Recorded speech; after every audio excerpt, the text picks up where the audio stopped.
Sehgal Inter College, Kanwakheda, Sitapur. Admissions open for session 2024-25 for class 9th and 11th. Trained, highly qualified and experienced staff. Transport facility available. Value-based education system. Contact now for your children's bright future. Refined oil और process जैसे unhealthy oils ने तो जैसे पूरे market पर कब्जा ही कर लिया है, मगर अब आप इसकी चिंता ना करें, क्योंकि आ गया है वंश कोल्हू का प्योर सरसों कच्ची घानी ऑयल। लकड़ी कोल्हू मेथड से तैयार, ये है नेचुरल और हेल्दी भी। वंश कोल्हू प्योर सरसों कच्ची घानी ऑयल के साथ। वंश कोल्हू, तेल सही मिलेगा यहीं। मौजूदा समय में हो रहे लोकसभा चुनाव में जहां भाजपा जीत की हैट्रिक लगाना चाह रही है, तो वहीं सपा, कांग्रेस, बसपा आदि पार्टियां भाजपा को सत्ता से बाहर करने के लिए दिन रात एक किए हुए हैं।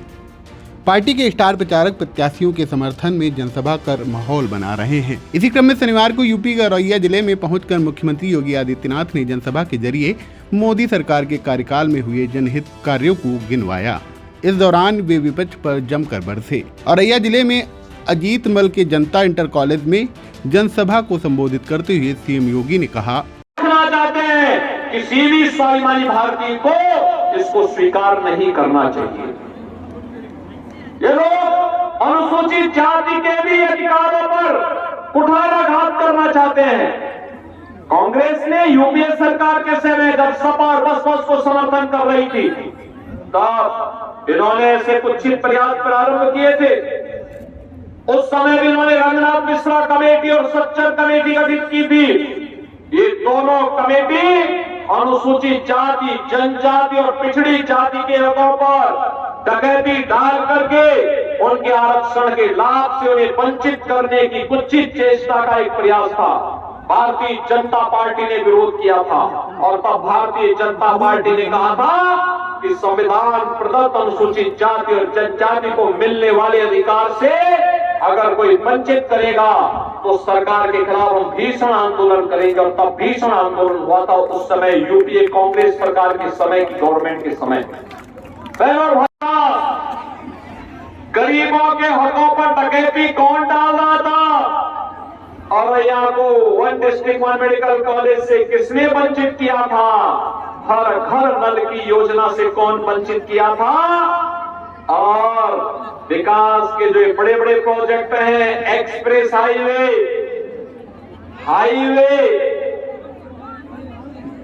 रेलवे,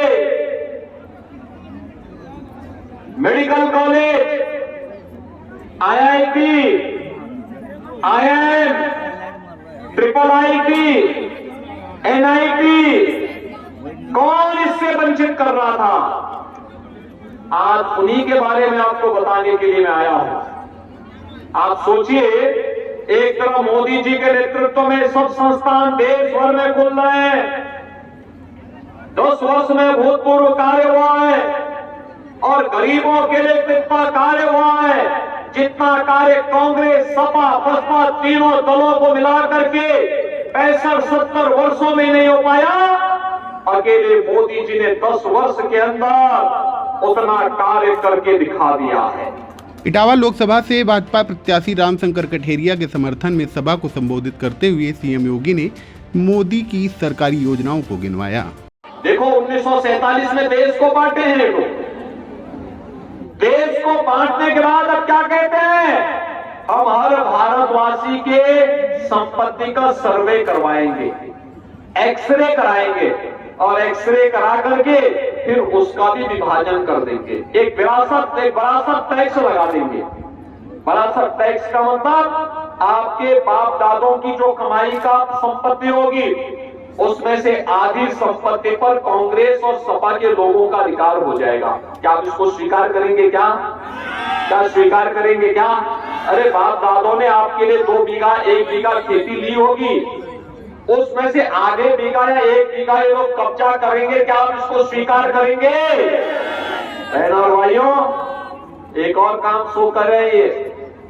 ये कह रहे हैं कि अल्पसंख्यकों को उनकी रुचि के अनुसार खान पान की स्वतंत्रता देंगे। आप मुझे बताओ, भारत के अंदर अल्पसंख्यक और बहुसंख्यक का भोजन क्या अलग अलग है क्या? अब उनकी रुचि का कौन सा भोजन?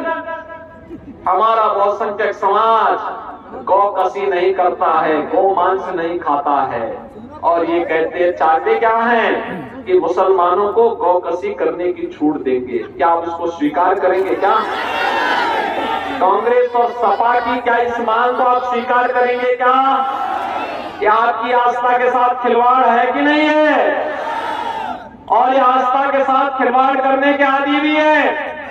कांग्रेस की जब सरकार थी और ये सपा बसपा के लोग कांग्रेस को सपोर्ट कर रहे थे, उस समय बहनों और भाइयों आप याद करिए, तब कांग्रेस ने कहा था, कांग्रेस की सरकार ने कहा था कि राम और कृष्ण तो हुए ही नहीं, हमारे आराध्य देवों के अवतार पर, उनके अस्तित्व पर इन्होंने प्रश्न खड़ा किया था।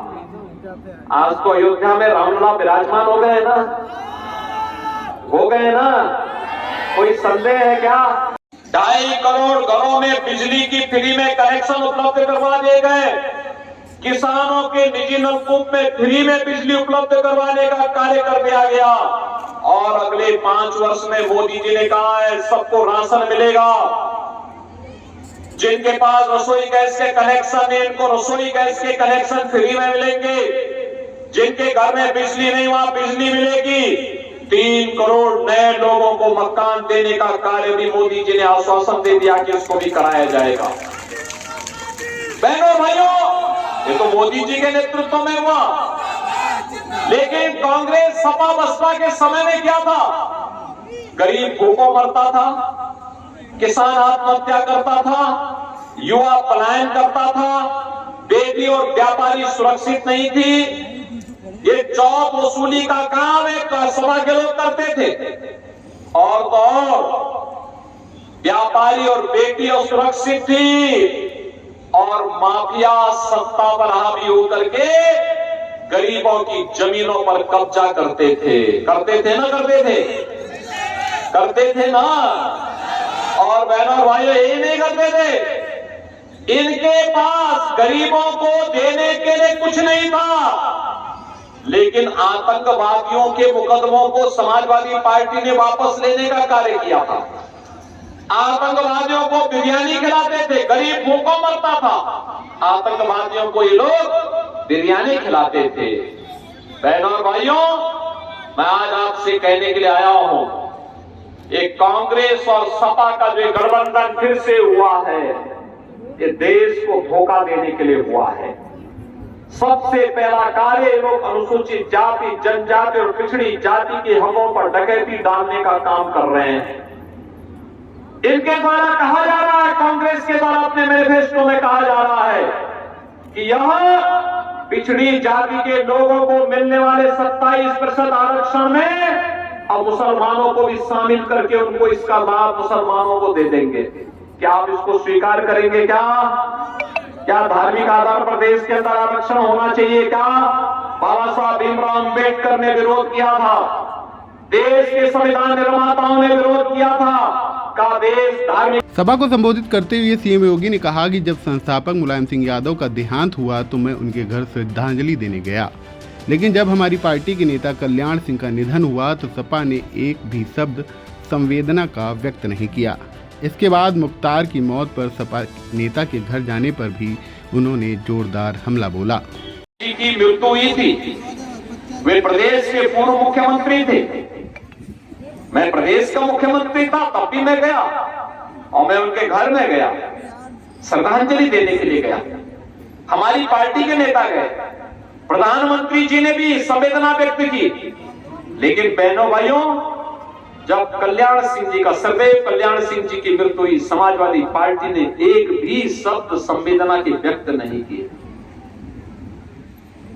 देखो, कल्याण सिंह जी के लिए कोई संवेदना नहीं व्यक्त करते। और अभी एक माफिया मरा था, उसके घर में फतिया पढ़ने के लिए समाजवादी पार्टी के नेता गए थे। क्या आप स्वीकार करेंगे क्या इस समाजवादी पार्टी को? क्या स्वीकार करेंगे क्या? और आपके यहां मेडिकल कॉलेज देने का काम भी इसी भारतीय जनता पार्टी की सरकार ने किया है। आप जान रहे हैं ना, किया था ना।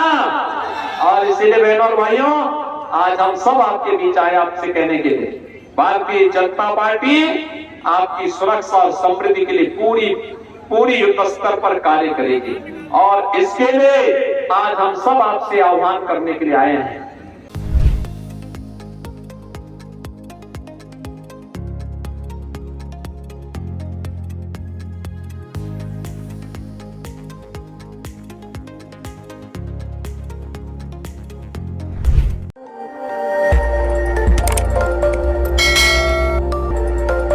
खबर आपकी, नजर हमारी। देखते रहिए आई इंडिया।